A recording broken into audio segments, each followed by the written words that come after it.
Welcome back. You're watching News Tonight. One of the world's fastest bowlers who made India his second home, Australia's Brett Lee, announced his retirement from international cricket, ending an injury-ravaged career that spanned 13 years.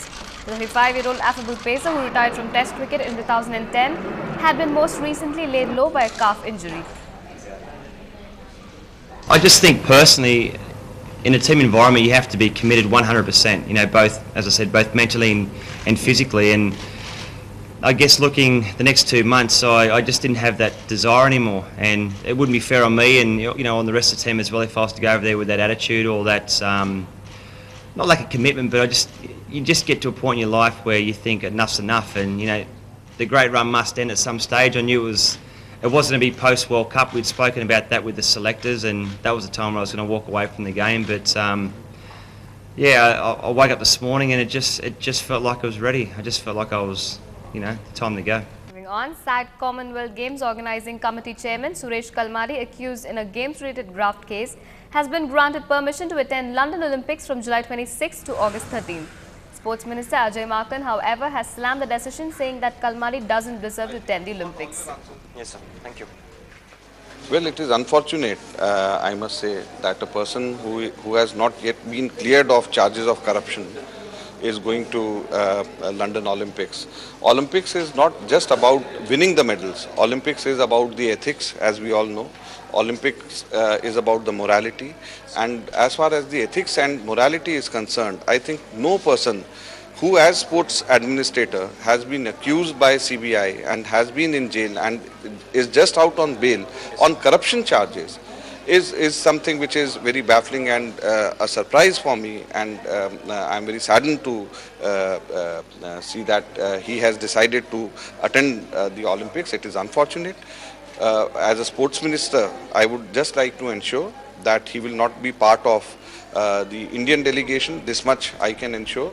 In just over 2 weeks, London is expected to become gridlocked as athletes, journalists and ticket holders all head for the Olympic Park to enjoy the Games.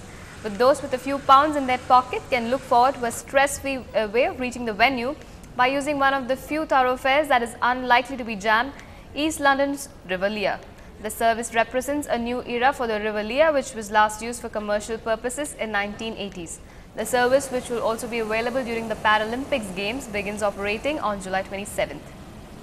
Well, I've lived in this area and worked in this area for 35 years, so once the Olympics started, we won the bid, and then you started to see plans of where they were going to build, and then the stadium. I suddenly realised it was, the water was the unused resource. It was the motorway to the Olympics. No traffic, no queues. It was just it was going to be a boat ride. So then I approached British Waterways to see if there was any opportunities there. I spoke to them about moorings in Limehouse, is where we start off from. And at that stage they didn't have anything. They came back to me a few months later and said, look, there's a possibility we might be doing something with some commercial moorings, and we went from there, really. The call centre is fortunately alive, and bookings are coming in, and lots of people are very excited about coming on this type of transport as a unique way of getting to the Olympics. Put it in the context of how much people have probably paid for their tickets to get to the Games. Typical prices around £300 for a decent seat in the Games, £45 for a return trip for a unique experience. I think that's pretty good value. Meanwhile, the Tea Board of India will showcase Indian tea in a big way at the forthcoming London Olympics. In yet another measure to promote Nilgiri's tea in the global market, the Ministry of Commerce is going all out to give a newer impetus to the orthodox varieties of tea grown in the Nilgiris.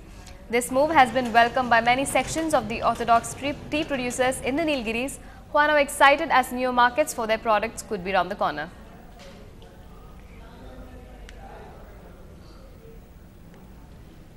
A 1-month-old rare white albino cobra has been drawing visitors in Thrissur's local zoo in Kerala.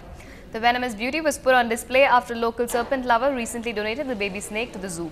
Caged in a glass jar for the deadly snakelet was seen hissing at peeking visitors, eager to catch a glimpse of the rare species. This is a very apurva pamb. This is ലക്ഷക്കണക്കിന് പാമ്പുകളിൽ ഒന്നൊക്കെ ഉള്ളൂ ഈ white cobra. പിന്നെ ഇത് ഞങ്ങൾ വളരെ കാര്യമായിട്ട് നോക്കണ്ടേ. പല്ലി തവളയുടെ ചെറിയ പീസ് കൊടുക്കും. അത് 2 ദിവസം കൂടുമ്പോൾ ഇത് ഭക്ഷണം കഴിക്കുന്നുണ്ട്. ഇപ്പോൾ പാമ്പ് ആരോഗ്യത്തിലാണ് നിൽക്കുന്നത്. ഡോക്ടർ നല്ല സംരക്ഷണമുണ്ട്. പിന്നെ എൻ്റെ സംരക്ഷണം നന്നായിട്ടുണ്ട്.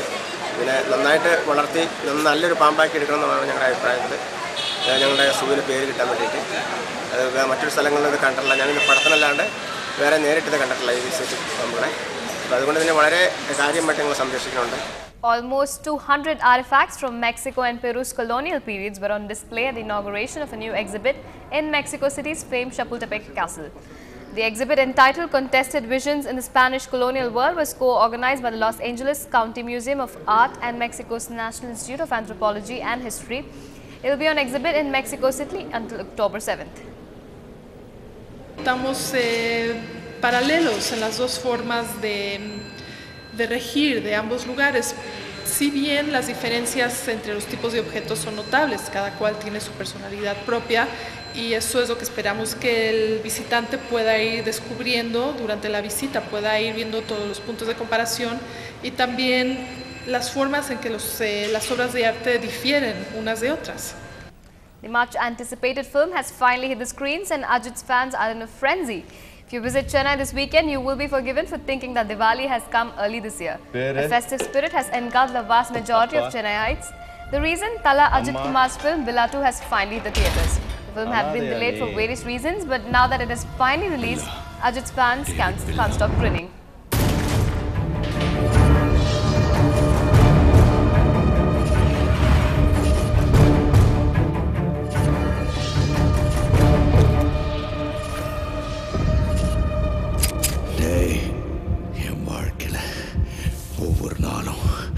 ஒவ்வொரு நிமிஷமும் ஒவ்வொரு நொடியையும் நானா செதுக்குனதுடா.